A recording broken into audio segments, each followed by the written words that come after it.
Okay. Let's see.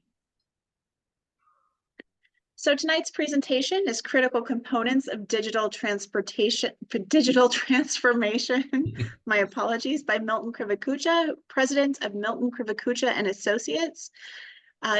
Milton is the interim program coordinator for the Master of Science Quality Assurance Program at California State University, Dominguez Hills, Carson, California, and recognized thought leader for Quality 4.0. He has also taught master's classes in critical thinking and quality theories at California State University, Fullerton, Illinois State University, University of California, Riverside, Al-Yamamah University, and University of Redlands. Additionally, he has presented contemporary quality topics at conferences in Europe, Middle East, Africa, and Asia, as well as countless locations throughout the United States and Canada. He's a past chair of ASQ Quality Management Division, an ASQ Fellow, ASQ Los Angeles Section 700 Simon Collier Quality Award recipient, and 2020 ASQ Section 701 Orange Empire Quality Guru of the Year.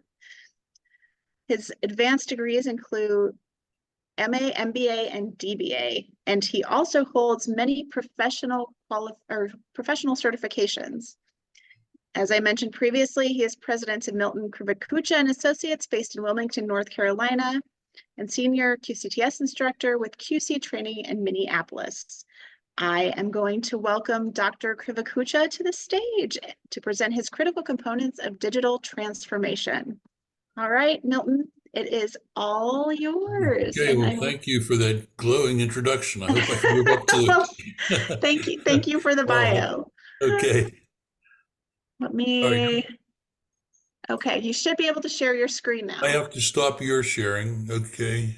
Yep, you should be, I've allowed multiple, so there we go. All right. That's not what I wanted to share.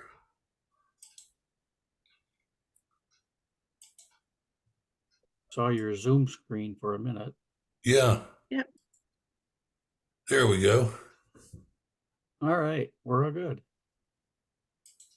Maybe put it into slideshow mode. Yeah, I've got all those pop-ups covering my menu at the top of the screen. I got to get them out of the way so I can switch it over there. Had that happen before. Yeah, I've got to move those pop-ups so I can get onto the right menu there. Okay, thanks everyone. Thanks for the introduction. I'll step over that and get into my presentation here. But let me establish something here before I get into this presentation. Prior to COVID, I was primarily teaching CMQOE, CQE, green belt and black belt classes in the Middle East, in Dubai, Abu Dhabi, Riyadh, Jeddah, and I did get into Kuwait, and I was doing that about every other month or so. So I was traveling quite frequently. And then when COVID came, then we had the quarantine. I had a ticket sitting in front of me to fly to Jeddah the next day. Of course, when the lockdown came, that put an end to all my travels. And I was still teaching one class at the university out in California. So all of a sudden, I found myself with all this time on my hands and nothing to do. Well, I've always been a bookworm. I've always enjoyed reading. So I read some articles about Quality 4.0, digitization, technology, and I ordered some books out of Amazon and started reading into it. I wanted to see how it related to quality. The more I read, the more questions I had. The more I was not satisfied with the books I was reading. I read about a dozen of them related to technology, digitization. A lot of the comments that you'll be seeing coming up here about machine learning, artificial intelligence, neural networks. And I'm reading all these, and there's something missing. They keep mentioning the human aspect, but they don't get into any kind of real detail. Oh, and by the way, almost all these publications are coming out of Europe, out of the UK and Germany for the most part. Next to nothing is being published here in North America. So I pretty much exhausted all the recent publications. I didn't read anything older than 2016. I looked at the publication copyright date. I wanted to maintain currency. So I went over to the HR side and found out that there was very little published about HR, human resources, after 2016 related to digitization. And there were only two books that and I'll be referencing those in my presentation here, related to HR. And they were both published by fellows and research experts in SHRM, Society for Human Resource Management. So that raised a lot of questions, and that helped me to put together this presentation, which tonight is the 7th or 8th time I've presented it. But I've changed it every time. You're not seeing that it's far from that first presentation that I did. I've done it for ASQ sections in California, of course, my home section, Los Angeles and Orange County and San Gabriel. I've done it for Denver, St. Louis, Minneapolis, Madison, Scranton, Philadelphia, and Atlanta, and a couple of the webinars for the statistics division and the automotive division. And I gathered a lot of feedback from all these, and that's what I'm going to be sharing with you here. Not only my presentation, but what the consensus is that I've picked up from making this presentation related to digitization, the human resource element, and where Quality 4.0 fits in. There's been a lot of talk, a lot of discussion, and quite honestly, I don't see a lot of substance in it. You'll see I'm primarily an educator. I'm not really a consultant, and I believe that everything, if you're going to spend this time, you should walk away from it and learn something, take something new back, and also stimulate your thoughts, because you're the subject matter experts. Those of you in quality, you're in the trenches, you're out there where the job's getting done. And whether you know it or not, you've got the skills and the methodologies to solve a lot of these problems and move us forward. So that's where I'm coming from with this presentation. And I opened it with this first slide here. That history has shown us that when technology advancements result in elimination of one type job or skill category, humans bounce back, developing entirely new jobs and skills still related to this basic technology. And I use the phone for an example. And look at what's happened with the phone over the last 120 years or so. It's still primarily a communications device. We've moved to more digital, but it still has the availability for the human interaction, the voice, and even some videos. And I find it kind of ironic that Quality 2.0, as we started to transition to Quality 3.0, started with the Hawthorne studies. I think we're all familiar with those back at Western Electric in the 1920s. And also what opened the door and stimulated Deming to get involved with his SPC and quality in the 1940s. But it was the phones, manufactured telephones. So I think that's kind of ironic that it remains one of the bases for Quality 2.0, Quality 3.0. And I see a lot of opportunities as we transition into Quality 4.0. So dimensions, I'm going to keep this at a very high level here. I can do an entire hour presentation on each one of these.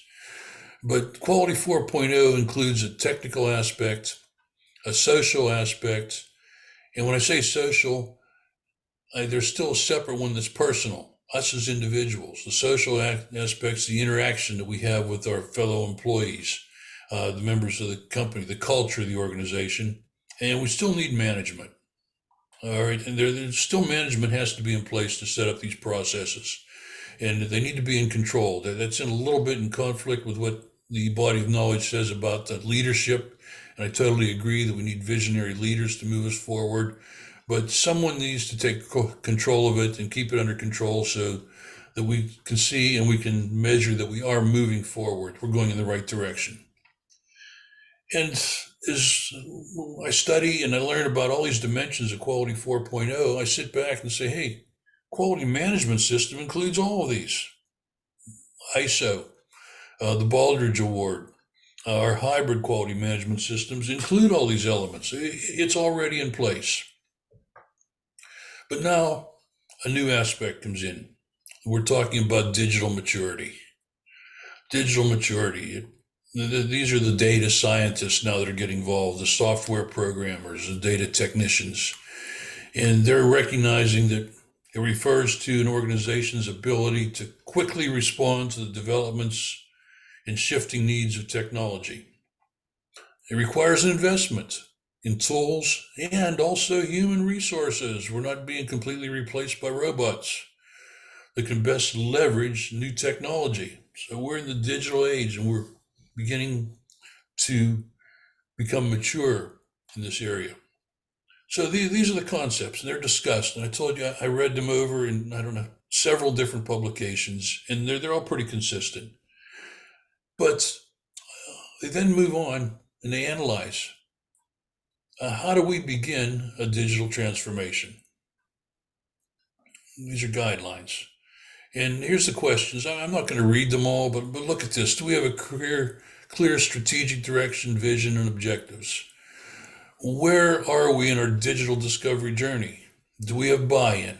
What disruptive forces of digital transformation are organizations, market competition, customer demands, technology disruption, emerging trends, compared to market? Are we leaders, laggards, mediocre, and so forth?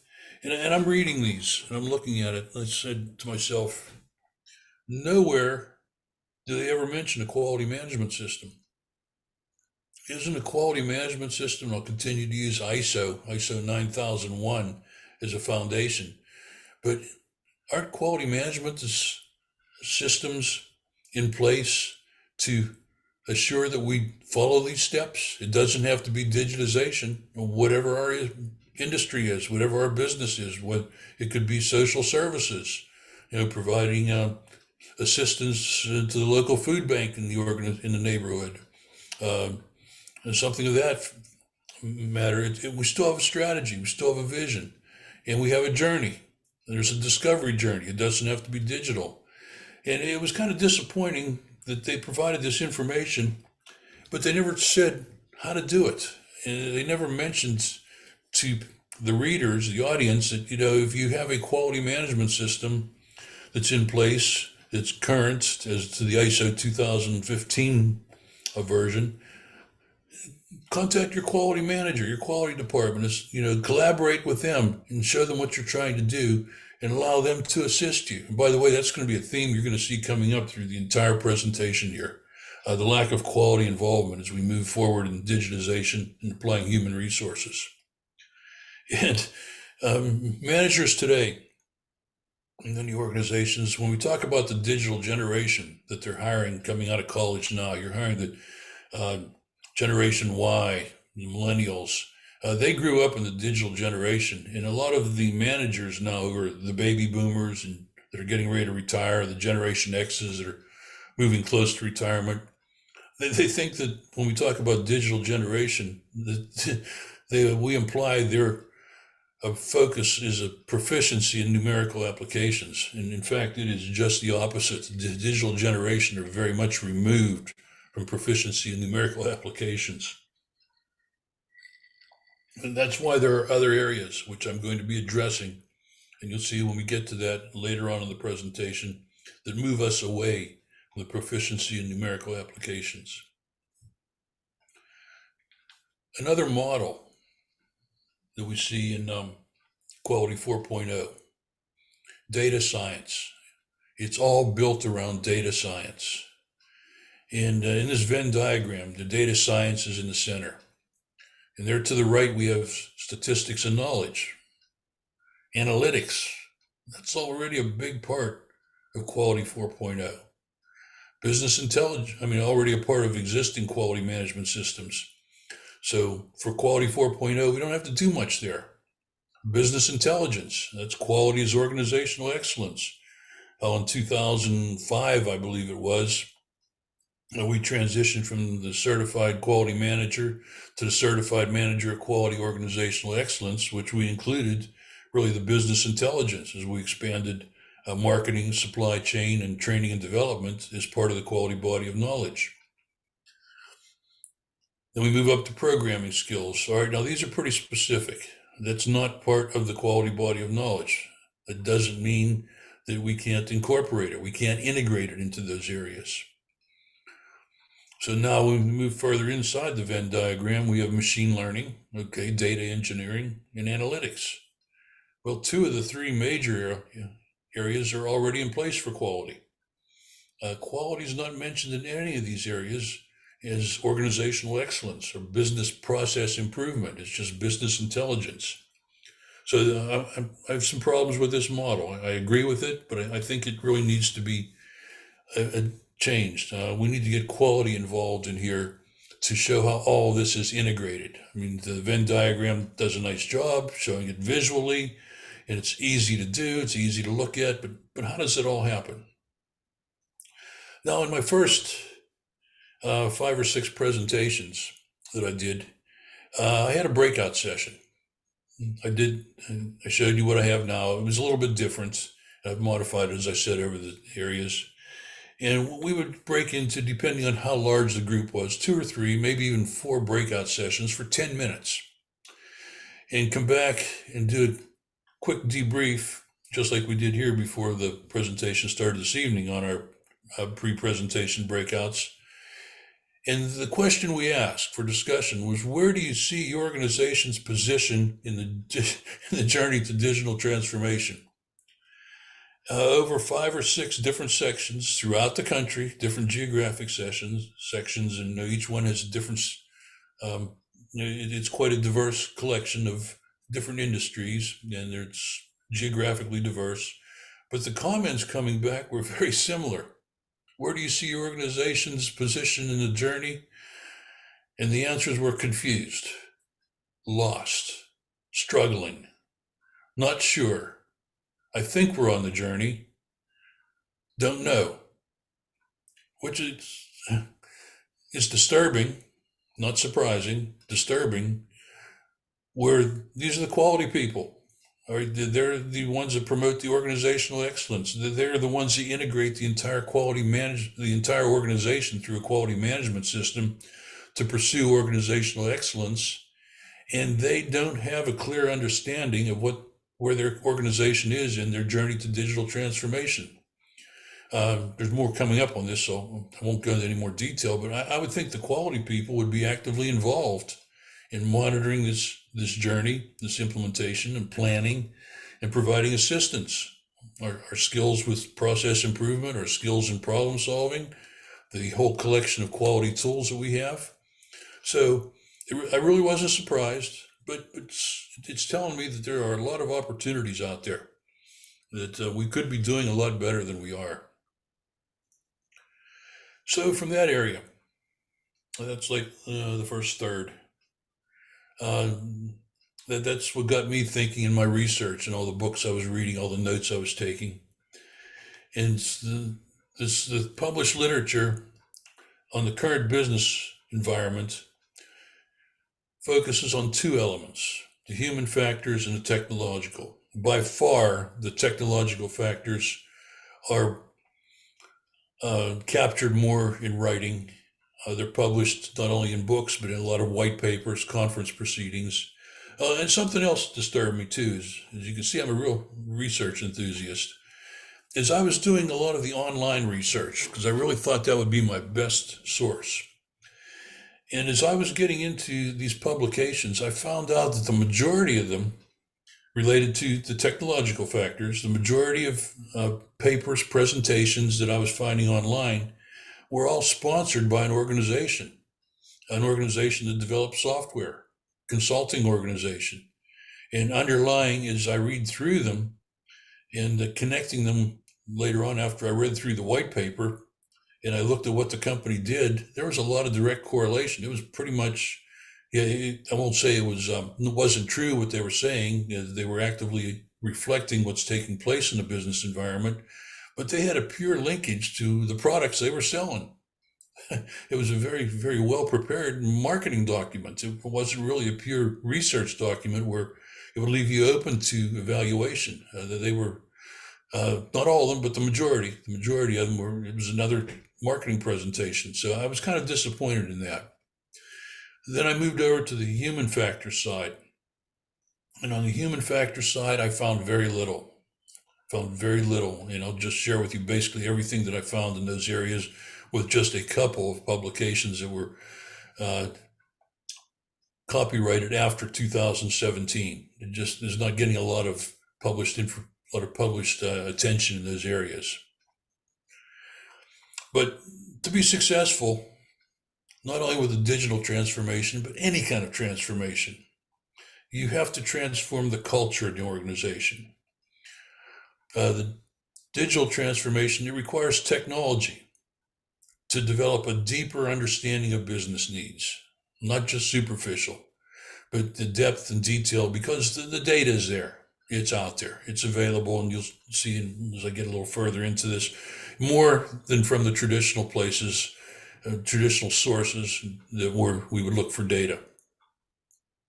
Digital transformation involves changing the way organizations work. Yeah, absolutely. You have to change if you're going to survive, but a lot of this change is kind of reactive. It's after the fact. It's after they've implemented an ERP system.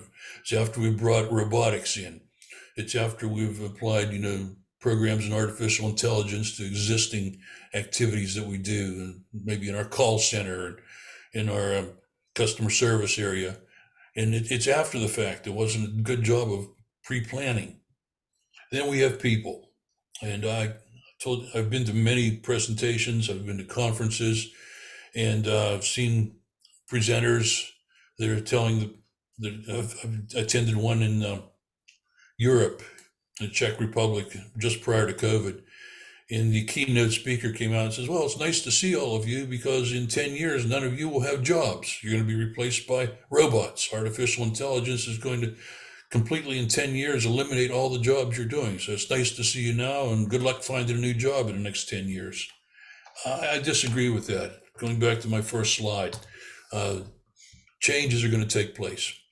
It's still going to involve digital talent. And remember, this artificial intelligence, these software, these programs are still designed by people. Okay, we still haven't perfected artificial intelligence designed by artificial intelligence. We still have the human element. And like any move forward, and here it's referring just to digital talent, but we have to have visionary leadership and look to future skills requirements.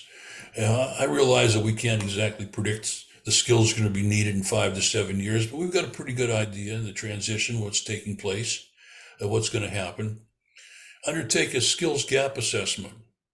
Then once we have that gap assessment, we bridge the skills gap. Constantly evaluate progress and iterate. Okay, this does not strike me as anything new and unique. Before you implement a quality management system, what do our experts say, and what's in our body of knowledge for quality before we implement a QMS? We do a self-assessment. We develop our vision and identify the future skill requirements. We do a gap analysis. Once we do a gap analysis, we develop a plan to bridge the gap or fill the gaps, whatever needs to be done. And once we've done that, we identify the key performance indicators and the key metrics to place on that balanced scorecard to constantly evaluate progress and iterate. And I'm asking myself, and I'm seeing this coming up in these publications written by the data scientists, why don't they ever reference quality management systems? These organizations that I polled in these 5 presentations, there must have been at least 150 or so attendees. I know more than that, probably 200 or so. And none of their organizations, as they started on their digital journey, brought quality into it and said, how about helping us do a self-assessment here? How about helping us determine how to move forward? Where are the gaps? How are we going to address the gaps? Are we going to bridge them? Are we going to fill them? And how do we know we're making progress? And then, again, that was disturbing to me, because as you can tell, I'm very much into quality, and I've seen the results. I know what it can do. I know its potential. And why is it getting overlooked? Well, why are we moving into this journey into digitization without properly setting a plan and a map to move forward, and doing it with reducing the risks associated with it?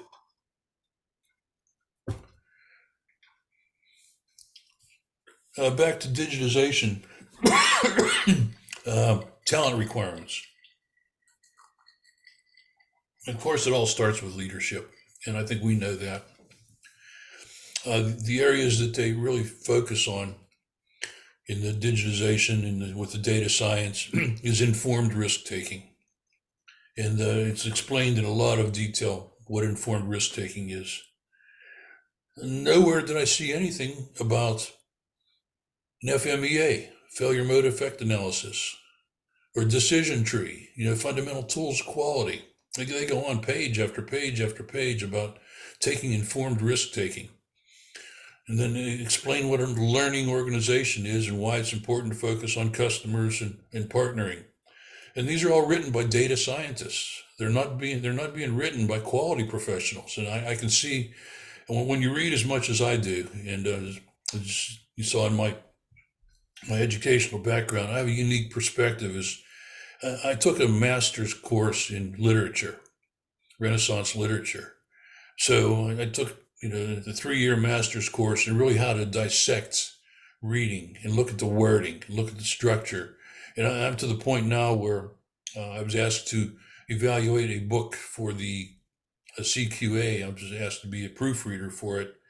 And I read the first 5 or 6 chapters. It was like 12 chapters. And I said, this book is written by a financial auditor, not a quality auditor. There's no sense in me reading any further. No, I would not approve this. You're not going to get any positive comments from me because you didn't have a quality auditor at least edit the book. It needs to be edited by somebody that knows quality, not somebody that knows finance. And that's what I'm speaking of here, that all these publications that I read were written by people that were data scientists in SHRM's, Society for Human Resource Managers, and they didn't do any editing or any input from quality, which is fine. I mean, there's nothing they said is bad, but I just think there's a lot of opportunities here that are being missed. They could be moving along a lot better than it does. And then moving over to the SHRM side of it, the human resources, they extensively discuss these soft skills that are required for digital talent, the soft skills. And here they are: emotional intelligence, personal accountability, meeting facilitation, effective feedback, integrity and trust, DEI, diversity, equity, and inclusion, personality, and work skills. And they only provide about a couple paragraphs explaining what they are. Okay, now that I know what they are, what can I do about them? How do we develop these? How do we develop them, move them into the workplace? Life experience, is that what we're going to rely on? Well, just a lot of diverse life experiences out there. Can we apply them neutrally? Can we do that? Is it possible?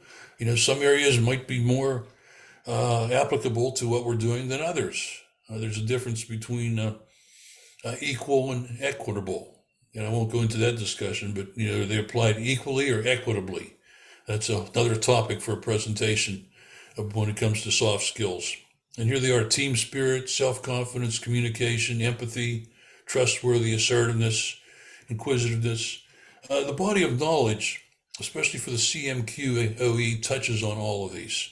They don't go into a lot of detail. They just, again, raise the awareness and provide some superficial overview of how the different tools we have, like the tools that require team development, the fishbone diagram, even the FMEA, how we develop affinity diagrams after brainstorming. That all helps and contributes, if they're conducted and facilitated appropriately, to building team spirit and self-confidence. It is a method of communication, but none of that gets explained in the SHRM publication. That they just recognize that it's a critical issue. So next we had a breakout session. And the comments coming back is, do you feel your organization has the soft skills in place for developments in support of digital transformation? And it was pretty much a unanimous no. This is a major weakness in our organization. We recognize that something has to be done here. It's been brought to management's attention. It's been discussed in meetings. It's been discussed over and over again, and that's all that's happened. It has not been discussed at all. Help us. What can we do to move forward on this? These are areas, especially as we're intermixing the generations, the baby boomers and Gen Xs with the millennials coming in. And now that we're more of a global society, if we don't have employees in our organization, we probably have members of the supply chain that are offshore and other countries that view work differently. Communications is a major issue, but this is a general opportunity for improvement. So it requires attention, let's put it this way. I'll add to this in my research, the technological side coming out of Europe. They don't come clearly out and say it, but it appears that this has already been integrated into the preparation of the employment throughout Europe. They don't address it. They don't see it as necessary because it's there to a certain extent. And Europe, the European nations, the European Union, that they already have some of this diversity, and they've been working on it for years. So they're making a lot of progress. Here in the U.S., I found out it's pretty much a non-issue. It's talked about, it's recognized, but nothing happens. Over in India, this is a major issue. Soft skills in place. Oh, by the way, as Bob was mentioning about the micro courses, the mini courses, short courses.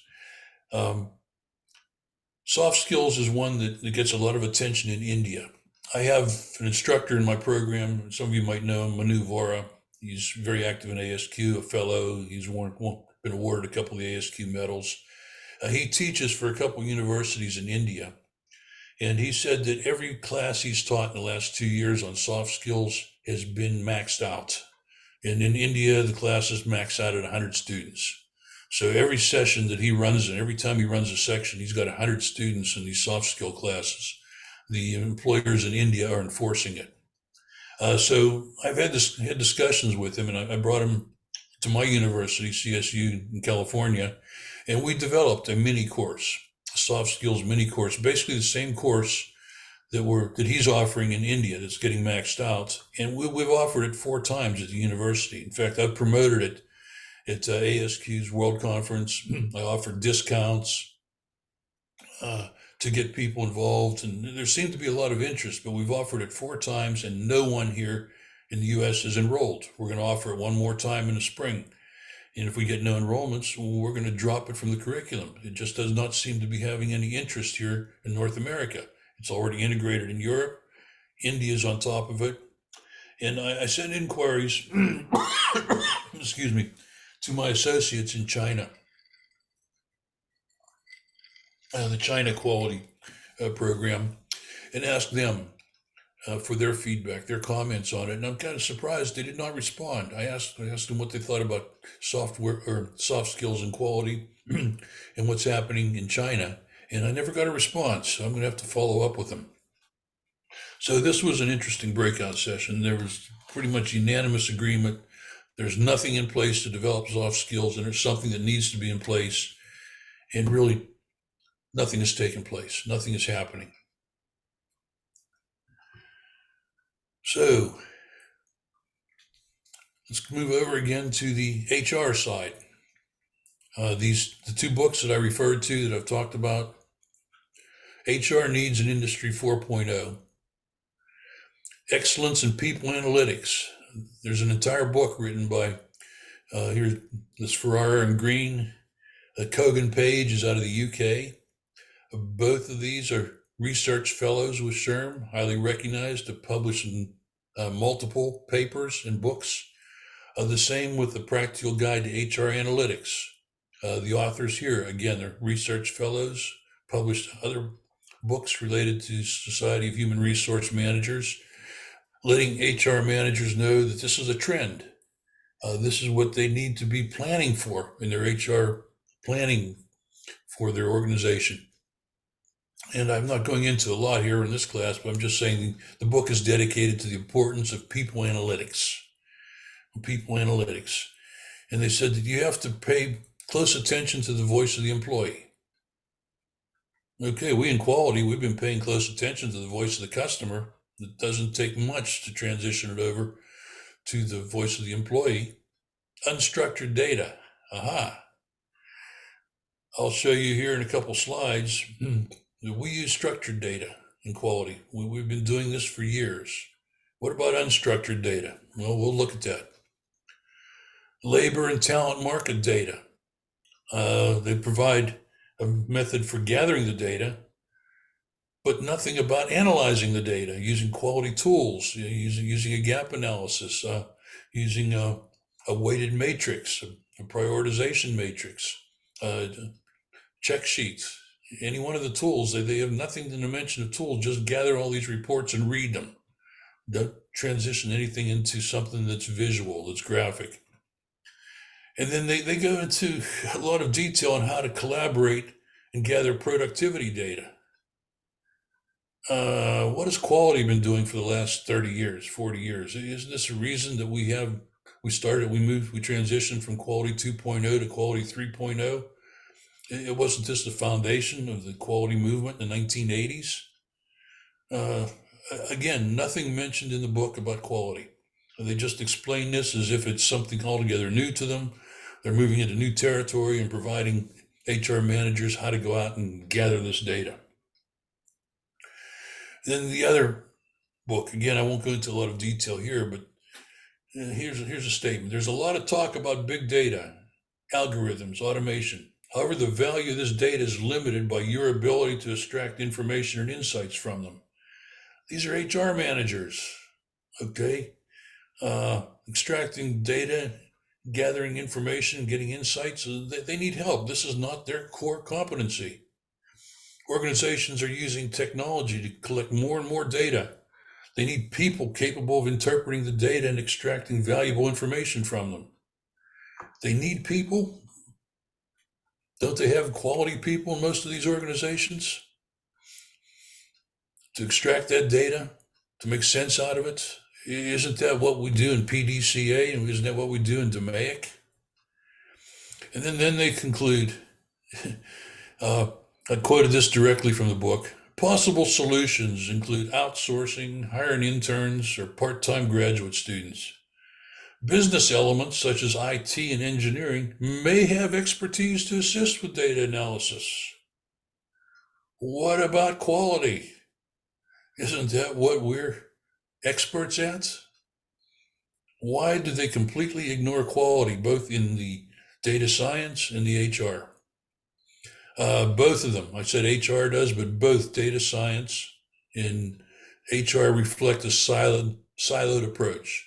Nothing about integration and interaction with other companies other than briefly mentioned as ask IT and engineering. They might have somebody there that can help you. And quality has the people. So, wow, what a dilemma. What frustration it is. As I was reading this, I was getting very frustrated. In emerging technologies, this is where we're moving into, this digital transformation. You know, we've started in manufacturing. That's really where the quality movement started. CNC controlled machining centers, robotics, started in manufacturing. Now we're moving into consumer products, warehouses that are completely automated, lights out, robots picking orders, packing orders. But we're moving into the public sector. Nonprofits, where their funding is being cut, the demand and need to assist people is probably now greater than it's ever been, and the funding is limited, so they have to do more with less. And public emergencies, you know, after started with Hurricane Katrina, and it's moved on to other natural disasters. Also, we've had some other issues with outages and shortages and public emergencies, assisting the police emergency, healthcare. We'll look at COVID, what happened with COVID. We'll talk about a public emergency. Quality has the ability, the tools and the methodologies to help in all these areas. I don't know why we're still siloed into primarily being recognized as being able to assist manufacturing and developing products. So we're really overlooked. And I'll get more to that in a couple minutes here. As we're moving forward, there are supporting technologies. This is strictly from the data science side. And this is the hierarchy. As we move in that digital transformation, the maturity, the very low levels, the introductory levels, we start with artificial intelligence, utilizing computers to perform tasks that are generally accomplished with the help of human intelligence, AI. As that gets developed, we gather more data. We develop a subset of AI using some algorithms containing a large amount of data tagged with associate and relevant real-world information. This is machine learning. Who's going to identify the tags? This large amount of data, we're just going to arbitrarily do it all? This machine learning, the programmers can write some pretty phenomenal algorithms. Is it necessary? As we know with our understanding of the balanced scorecard, we don't need 100 reports. We only need a half a dozen or so to really determine the health of the organization, how well we're performing. Are we going to rely on data scientists and software programmers to identify which 3 to 5 KPIs we need to determine how well the organization is performing? I mean, I'm speaking very high, very high level here. No, this is where we can help them out. And then that maturity level, as we get to the top and we finally achieve full digitization, we move into a subset of machine learning called artificial neural networks, which data input through multiple layers extract progressively higher level features. I don't know. I'm still looking to read some case studies, some publications. I'd like to learn of an organization that's up at that maturity level, that's come to the top there, because I'm more interested in how they got there, how they passed from one stage to the other through this journey, and where was quality involved? How did quality support doing this and making it happen? So that's the digital transformation. Now, there's no shortage of reading case studies and published papers about the failures. You know, it was kind of like when I was really getting into quality back around 2000 to 2005, and I was really studying in depth and detail about Six Sigma, and there was a whole stream of failures. And I can speak from personal experience. The company I work for, yeah, we were one of the leaders in the failures. We took on, we struggled through ISO. We did get it certified. We implemented it. It wasn't complete success. It left a lot of room for improvement. We moved on to Six Sigma. We moved on to quality circles and basically failed in those areas. Some of the reasons, well, we're saying here, lack of a digital transformation strategy. Well, back then, 25, 30 years ago, we didn't have a quality strategy.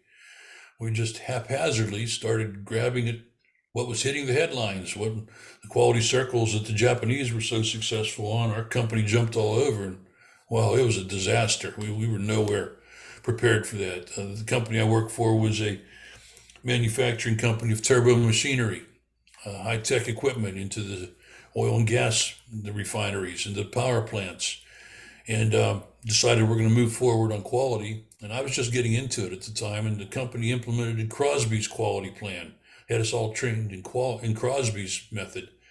And as I went on to learn more, I wondered, why did they choose Crosby?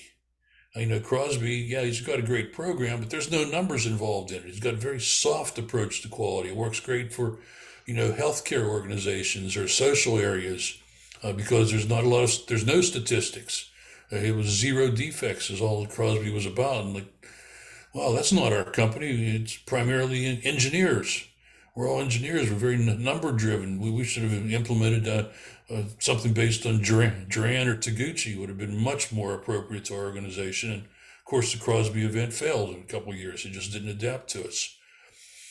So I would assume, I don't know, I wasn't there, that either our CEO checked the box on a survey or a public relations event, or one of our executives that visited a trade show and was impressed, or Silicon Valley wasn't there, but Silicon Valley's made some great presentations and impressive with what startups and innovation centers are doing there related to digitization, very, very far advanced, and some of them beyond practical reality at this point. We're not there yet. There's still great visions, but in practicality, we're not able to meet that and be productive.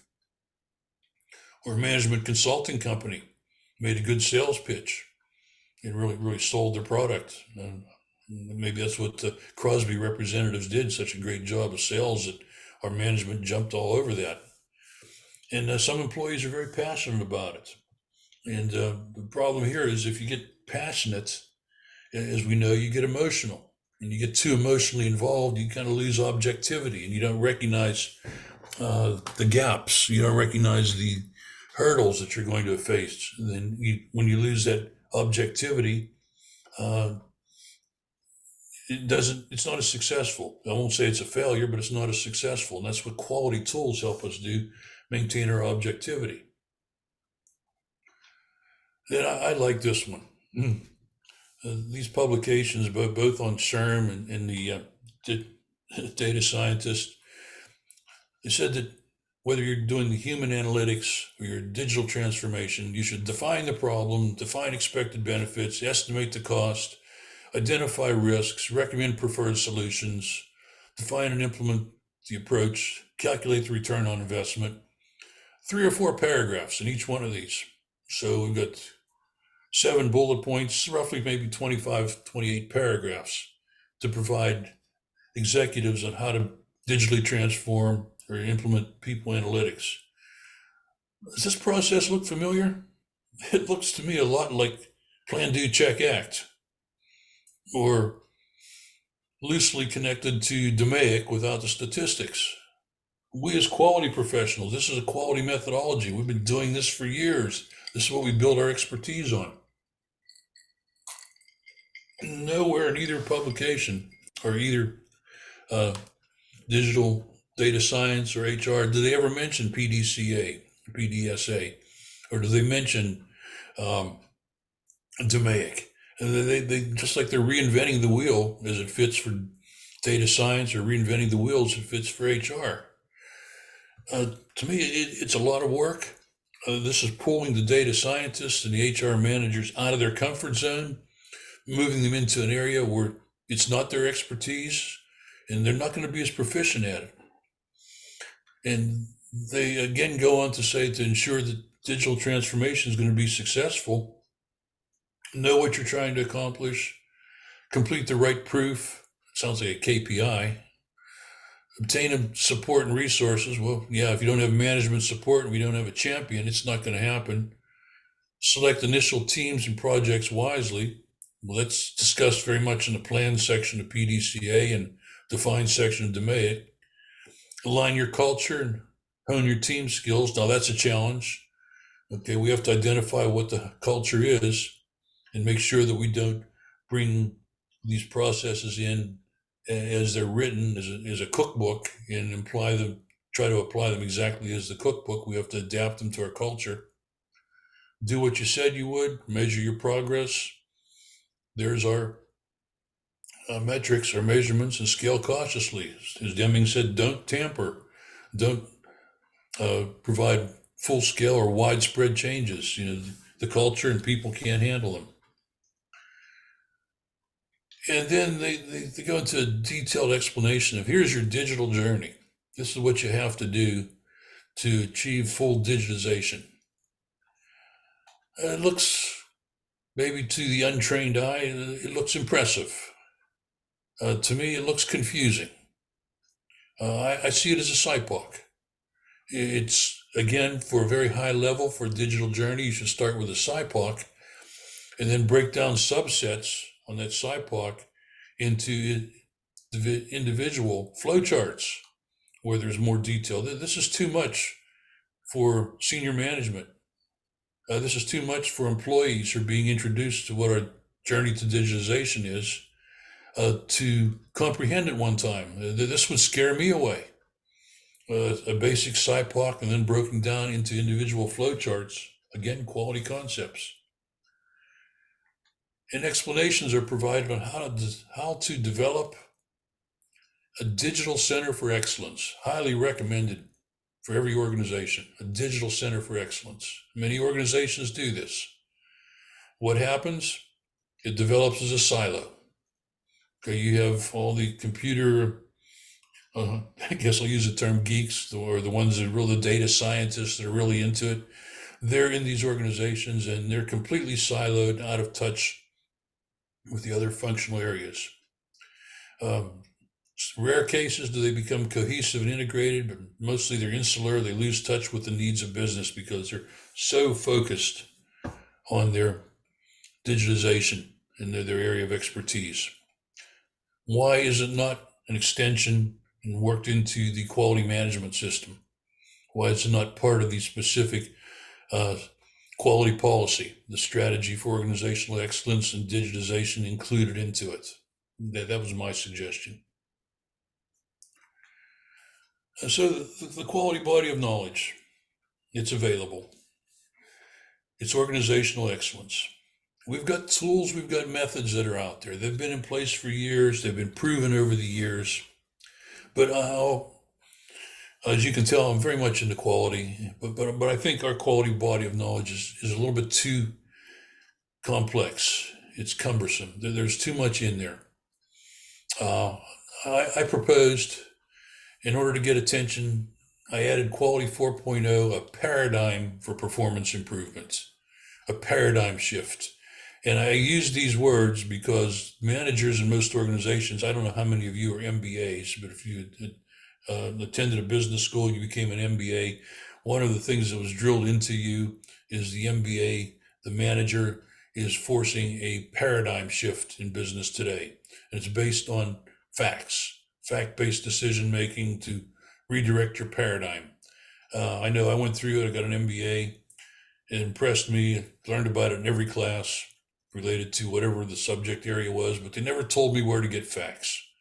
They never told me where I can get the facts to make decisions. It wasn't until I later got involved in quality, started implementing ISO 9001, I say, aha, here's where I get the facts. So now I can engage in that paradigm shift. So I'm providing a little bit of guidance. These are suggestions based on all of the research and what I've provided and presented to you to date here. And I think we should just focus on 4 areas. Leadership, absolutely. We don't have to make many changes to leadership. And quality tools. The tools are out there. They've been proven. They're very diverse in their applications. A good quality engineer, a good quality professional can use one tool multiple times and apply it accordingly to wherever you are in the DMAIC process or the PDCA process, and be able to gather results and make them, communicate them, whether it's to the people doing the work, the employees at Gemba getting the work done, or to the functional areas, even the C-suite, the executives. Those quality tools can be translated in both of those areas. So I think we're okay there. I think team building needs a lot of attention. We need to focus the soft skills that I discussed earlier and address them in more detail and provide more guidance as to how team building can be accomplished. And also knowledge management. I think that's another weak area. How we can use the 4 generations in the workforce with the tribal knowledge that's out there, the knowledge that's available through data science, the algorithms, the various algorithms that are written, the data that's coming in now, and analyze them both together to make good, sound business decisions. And I think, as I said again, each one of those areas there could be an hour-long presentation. But focus these elements on the quality management body of knowledge, the QBOC, to provide starting point, guidance, and successful integration. Remember what Deming said, there's no perfect process. And if we can do this and implement these areas and get an 80% success rate with quality involved, monitoring the KPIs, and identifying at given intervals, whether it's 6 months, 9 months, or a year, to assess where we are, determine if we need to change directions or continue on and monitor our digital transformation process, we would have a very structured and disciplined approach. And I think with much higher probability of success. The digital evolution, I'm proposing a couple of additions to technology. This again supports that knowledge management back in my paradigm for process improvement. A couple of terms that are not in the QBOC. Predictive analytics. Now here's a definition, a very layman's definition, not a technical definition. But predictive analytics is to foresee the future events and situations, thereby help decision makers take advantage of the upcoming opportunities in a timely manner, or prevent, or at least mitigate the impact of problems to the surface. I can interpret that. That's design of experiments. That's what we're trying to accomplish in the design of experiments. We need to get into the DOE body of knowledge and back off on some of the heavy, intense inferential statistics and apply more of the descriptive statistics into the experiments and more loosely define them so that they focus on the human elements. We don't need to get into the depth and detail of data gathering for predictive analytics as we do in inferential statistics, but the DOE as it exists should be modified. Supervised learning. These are problems where exists a target variable, continuous or discrete, that we want to predict and classify. I will say that the latest edition of the CQE handbook has a couple of chapters discussing supervised learning. Doesn't get into a lot of detail. I think it's standalone in an element there where I think it should be added on as a subset in the explanation of what continuous data is and what discrete data is for analysis. It should be embedded in those areas to make the 21st century quality manager or quality engineer more available or more aware of what supervised learning is all about. This is coming up, especially as you'll see in the next section on when I discuss different types of data analysis. Then we have unsupervised learning. These are problems where there does not exist a target variable that we want to predict, but want to understand natural groupings and patterns of data, special cause and common cause variation, help decision makers take advantage of upcoming opportunities in a timely manner to prevent or at least mitigate the impact. Back to the design of experiments. The Six Sigma Black Belt body of knowledge has recently been revised. And they recognize that in the real world, the practical world, the intensity of statistics as it's presented in the especially the Black Belt body of knowledge and somewhat in the Green Belt body of knowledge, is not used extensively in the practical applications. So what they did is instead of on the Bloom's taxonomy level of being at a very high level, the evaluate and create for these areas in the DOE, they watered it down and brought them back to the understand and apply level, which takes it back 3 or 4 steps to make it less intense. And I think they missed the boat there. I agree, yeah, bring it back more to apply and analyze would be okay, but they should have brought more of the practical aspect into it. The way the body of knowledge is written, it's still too much of inferential statistics, which does not occur in process improvement projects for the Black Belt. Again, that could be another hour-long presentation.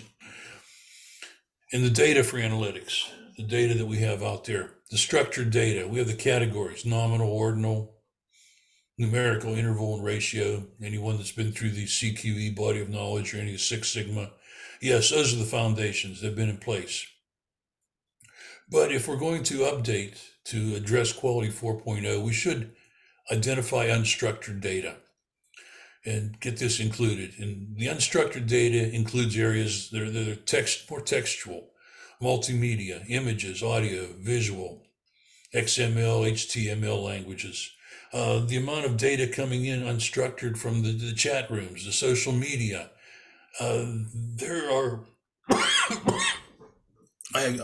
I can't even imagine how much data is in there that if we sort through it, that's all unstructured, provide the right algorithms with the right direction from quality personnel, and we use tools of quality to analyze and evaluate. I can't imagine the treasure trove of data that's sitting there right now, as of today, to help us to make decisions going forward and be able to have a better understanding of what's going to happen here in the next couple of years, to be more proactive than reactive. Quality tools, I can't say enough about them. These basic improvement tools have been around for 50 years. I hope they'll be around another 50. Just being able to make some changes to them. Let's look at this scatter diagram. You look in the body of knowledge and find examples of scatter diagrams with this type of cluster analysis in it. It's not in there. I'm sure there's some extremely valuable information here. I don't know what sepal length is or sepal width. I picked this up as an example off the internet, but someone that knows sepals and what we're evaluating, what's on the x-axis and y-axis, who can explain that to a quality professional, quality engineer, quality technician, and then have the person that's going to make decisions, the business case, the business manager for the applications of this data sitting on the other side, that we can facilitate and bring these discussions together to remove them from the technical, or at least apply the technical explanations to more of a practical explanation as we move forward. It's just one example. Then the big question, my last breakout session. How would you propose digital transformation plan to your leadership at your organization? The responses here were rather, again, not surprising, but disturbing. We don't have open lines of communication with our leadership. Our leadership never addresses us or never informs us that we're on a digital transformation. We don't learn about changes or until they're implemented. We're after the fact. We're on down the line. We're more reactive. Management makes a decision, says, here it is, now you've got to live with it. And they said that they don't have open dialogues with leadership. Leadership does not solicit input from them. They do not hold town hall meetings. They do not gather information. They don't, and even if they do have a town hall meeting or general information session, they're very limited. They don't get into this level of technical detail. And for the most part, they said they don't really have much say or much input into the strategic direction of the organization. So they just go with the flow. So again, I wasn't surprised. I wish management would be more open to recognizing the value if they ask the right questions, and again, let the quality department facilitate this so that we maintain objective responses and to evaluate and analyze. So in summary, digital change occurring through the next decade offers challenges, but these challenges, I think, can be addressed as opportunities. Basic tools and methodologies of quality can evolve to Quality 4.0, support of attaining organizational excellence. Quality needs to self-promote skills and abilities to support digital transformation. I think this last bullet point is probably the most important. Back when I was doing my MBA, there was a great breakthrough at the time where the purchasing function was a class that I took in my MBA program. The purchasing function was the name of it. And discussions were how purchasing was evolving and transitioning from being a cost center on the balance, on the books, on the balance logs. It's a liability rather than an asset. And that was just developing partnerships, developing the supply chain, and identifying the value it creates and what can happen in transitioning the supply chain from, as I said, on the books as a cost center to an asset that produces revenue, that enhances the organization. I think we've missed that. We haven't done that for quality. I think we need to put together a series of presentations. It needs to be adapted and recognized in MBA programs that quality is not a cost center, even though it's probably on the books in most organizations, as the cost of doing business. The change in the body of knowledge in 2005, moving it from, as I said, the CQM to the CMQOE, integrating it throughout the entire organization was not successful, or at least as successful as it could have been. We should have done a better job convincing management that quality can be an asset. It's a profit center. So I wish I had an easy way to do that, but that's where I'm moving with my presentations and my papers that I'm writing and research, and hoping to get in front of the right people or get the right people to read my future presentations. That's my next objective.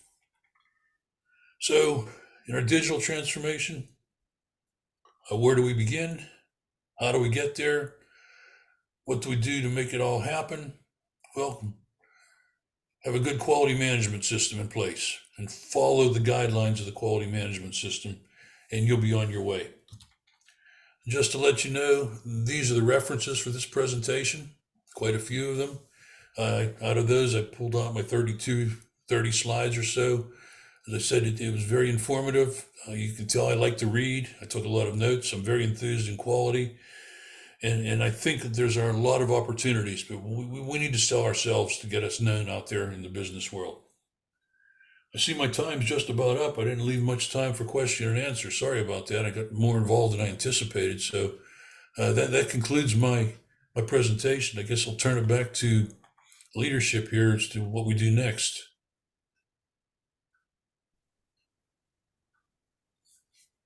All right. Well, thank you very, very much, Dr. Krivokuca. We really appreciate it. That was a very insightful presentation and with a lot of great information. Is there anyone on the call this evening that has questions regarding the presentation and the information presented? I don't have a question, but this is Bob Mitchell. I have a comment. I really and greatly appreciate how you wove in the importance of soft skills and interpersonal communications and team dynamics into Quality 4.0. Everyone assumes Quality 4.0 is all about technology, but in order to bridge the gap between here and there, we definitely need to focus on the soft skills of quality performance and quality leadership as well. So I want to thank you, Milt, for including that in your dissertation. Thanks.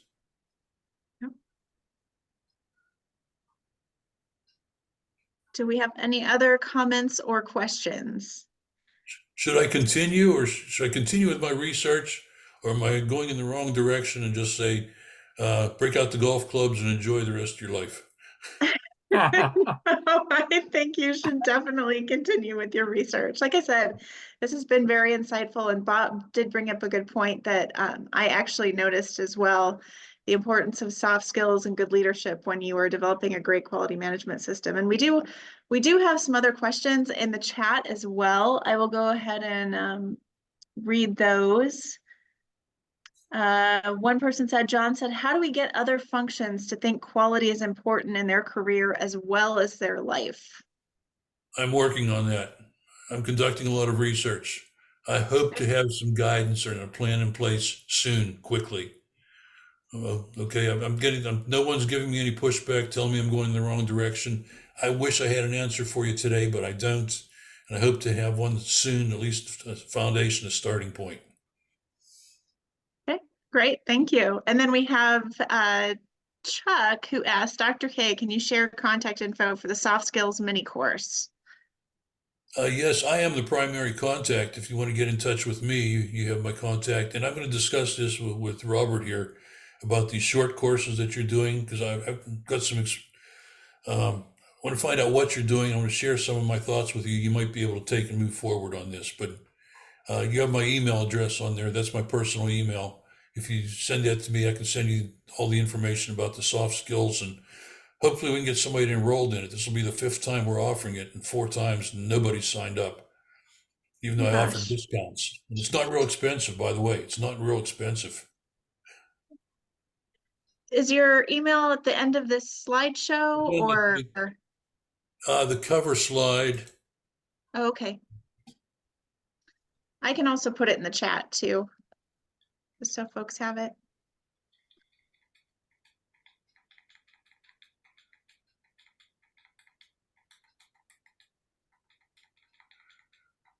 Oh, what happened here?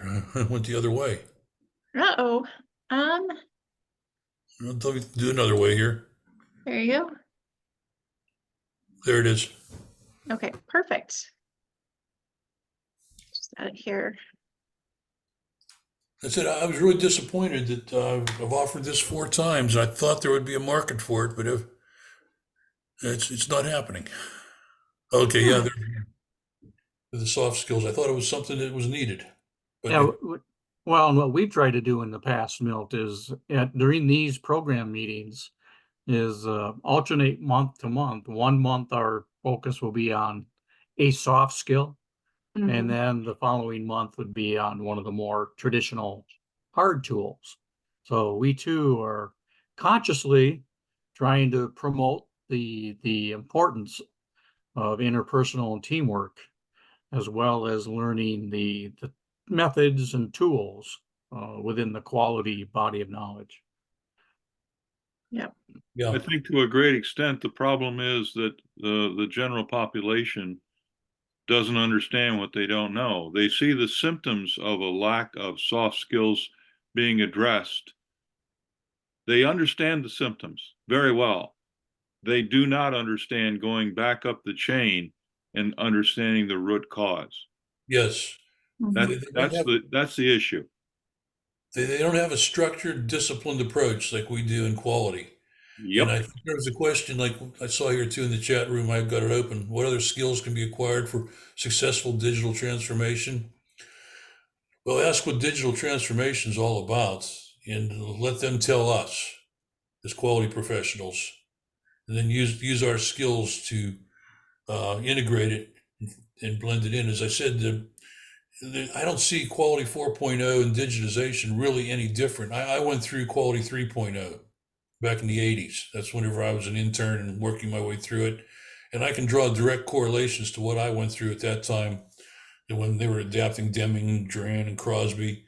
And I don't see really anything different today than I did then, except now it's digitalization rather than, processes. Really understanding what a process is all about and taking a very disciplined rather than a haphazard approach and evaluating and determining improvement opportunities. It was all like firefighting, jumping on the biggest flames first. Yeah.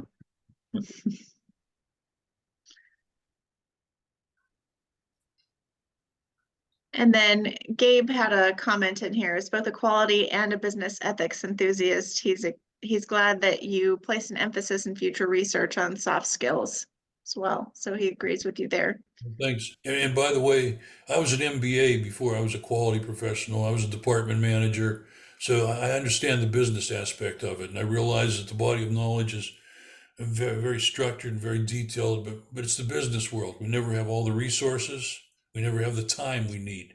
So that's why it's important to become proficient with these quality improvement tools and activities so that we can get through them fairly quickly, because nobody's going to give us a blank check to spend all the time we need or all the money we need. So that's the business aspect of it. Yeah. One of the things that we're seeing now is actually the book, The Age of Unreason by Charles Handy and the Shamrock Organization. Because of the dramatic push by COVID, we're seeing a heck of a lot of the so-called Shamrock Organization. And that doesn't work very well if the folks that are involved don't have these soft skills.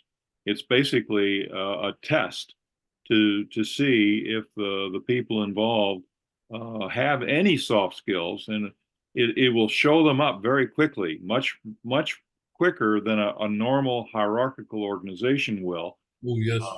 So I don't know if you're familiar with Handy's work, but it's really interesting to me. I read the book back when it was published in 1985, and I thought, okay, well, this is an interesting view into the future, sort of like the book 1984 was. Yeah. But it didn't happen really until this COVID thing came and hit us. We were moving that direction, but we weren't there, and all of a sudden we had no choice. We were going to have this. I just wrote the title down. Now I missed that one somewhere along the line. But Handy's stuff is great. Oh, if you haven't gone through his stuff, if you're a reader, read his stuff. I missed that. The Age of Unreason is the first book, but he's got some others that are real doozies. Okay, thanks. That's what I like about making these presentations. I always come away with learning something new that helps me to move forward with my research. Yeah. All right. Are there any other questions or comments this evening? Yes, can you spell that author's last name for me, because I don't think I'm hearing clearly. Handy? Yes. Handy. Thank you. Charles Handy. Google him. He's a giant in the field of management. He's not a one trick pony, let me tell you. Yes, I spent too much time with Peter Drucker back in those days. Yep. I never got too much past Drucker, and then I moved into Deming right after that. Yeah, Thank you. Deming's okay. I would have to say I would rank Handy above him. Okay, well, I'm looking forward to reading his book, and I'll draw my conclusion. Yeah, don't buy a new one. You can No. get a used one for $2 or $3, and they'll charge you $5 for the postage. Yeah, I'll check my local library. It might even be there. Probably not, because Probably- if people probably- didn't check it out enough and they decide to sell it. Yeah, the copyright's too old on it. Yeah.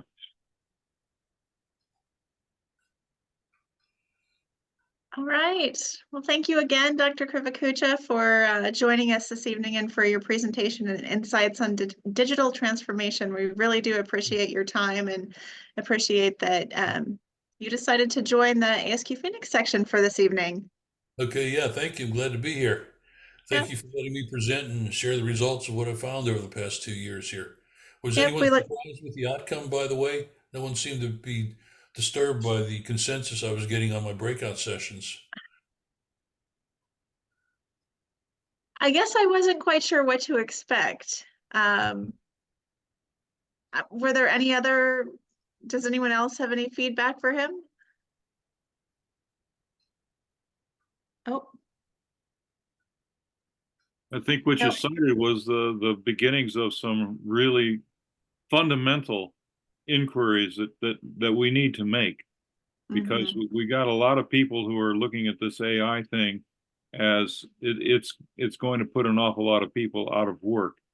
And quite frankly, some of the stuff that AI is going to be able to do for us was drudge work anyway. Yeah, And if you'd Yeah. organized correctly, you wouldn't have been doing it in the first place.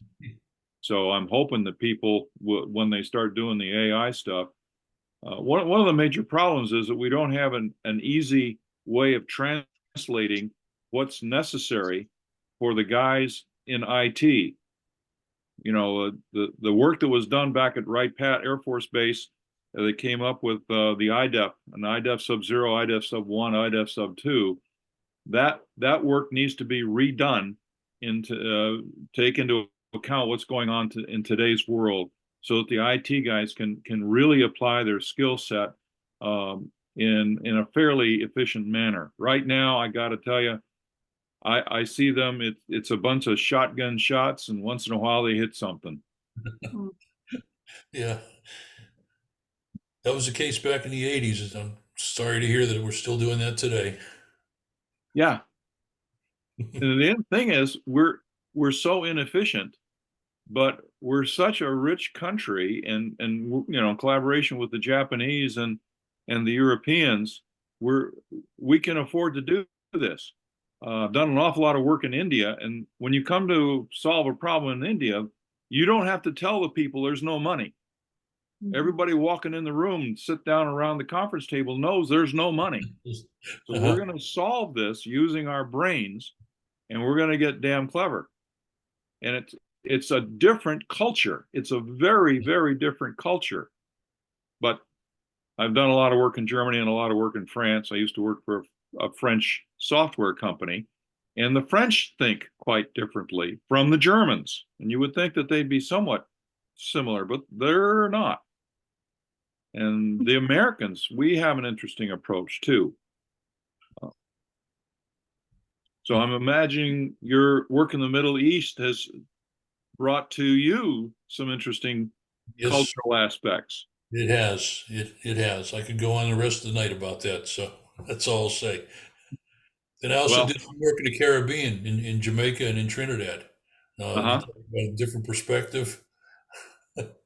Yeah.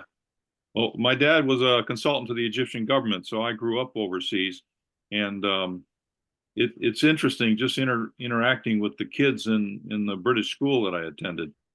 The different cultures, how they would impact each other's thought processes. So, anyways, thank you very much. It was an excellent presentation, and absolutely started me thinking about a couple of different areas that need some further research. Let's put it that way. There's a lot of areas that need research. Yep. Okay. Thank you. all right. Well, I just have a few more announcement slides. If you would like to stay on for that, Dr. Krivokuca, that's perfectly fine. Otherwise, you are free to log off for the evening. Okay, well, thanks everyone. I'll log off. Okay. Okay. Good night. Well, thank you again. Have a good Okay. evening. Bye. Mhm.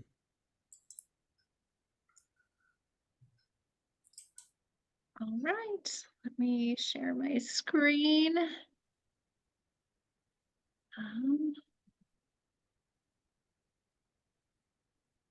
Okay.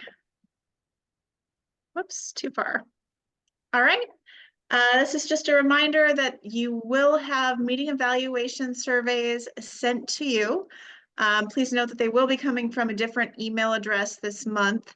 We have had someone on board into the VOC chair position, Charles Cox, so welcome him. And note the email address as well that you will be receiving them from. Just a reminder, in 2023, we strive to provide 8 hybrid in-person virtual meetings, 2 per quarter with a guest speaker, 4 in-person meetings, which we didn't quite meet this year. We did have 3 if we include our Phoenix Con conference. We strive to offer 1 tour of a company, winery, or brewery. We actually did a couple of different on-site networking activities. We had a brewery tour as well as volunteering at Feed My Starving Children. And then please mark your calendars for January 11th of next year. We will have another meeting exclusively over Zoom. And I forgot to include who this person was, Bob or anyone else on the call. Vic, are you still on the call? Do you remember who January is? Oh, not. It'll be coming out in the newsletter, and you can also reference the My ASQ website as well. My apologies for not including that on this slide this time around. And just to let you know, you can find us on various social media platforms, including Facebook, LinkedIn, X, formerly known as Twitter, Instagram, and YouTube. Are there any final thoughts, comments, or questions before we disband for this evening? All right, I will take the radio silence as not. I just want to take a moment to thank you for joining us on the second Thursday of the month for the ASQ Phoenix member program meeting. We would like you to be safe, stay healthy, and we hope that you will join us again next month. Have a great evening, everyone.